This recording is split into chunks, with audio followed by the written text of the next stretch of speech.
नाशिक जिल्हा मराठी पत्रकार संघाच्या वतीने जिल्हाधिकारी जलद शर्मा यांना पत्रकारांच्या विविध मागण्यांसंदर्भातील निवेदन संस्थापक जिल्हाध्यक्ष यशवंत पवार, जिल्हा सरचिटणीस दिनेश पंत ठोंबरे, व्हॉइस ऑफ मीडियाचे जिल्हा अध्यक्ष कुमार कडलक यांच्या मार्गदर्शनात देण्यात आले।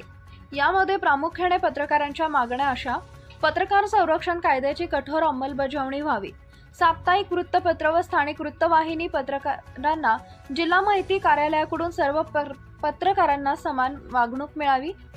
विशेष कार्यक्रम प्रसंगी अर्थात राष्ट्रपती, पंतप्रधान, राज्यपाल, मुख्यमंत्री तथा सर्व निवडणूक या वेळेत बातमीदारांसाठी पासची व्यवस्था करण्यात यावी, स्थानिक वृत्तवाहिन्यांच्या पत्रकारांना प्राधान्य देऊन त्यांनाही बातमी देण्यासाठी पासची व्यवस्था करावी, नाशिक शहरात पत्रकारांसाठी पत्रकार भवन निर्माण करण्यासाठी जागा उपलब्ध करून द्यावी, आर्यना या संस्थेची वेबसाईट सुरळीतपणे सुरू करून नव्या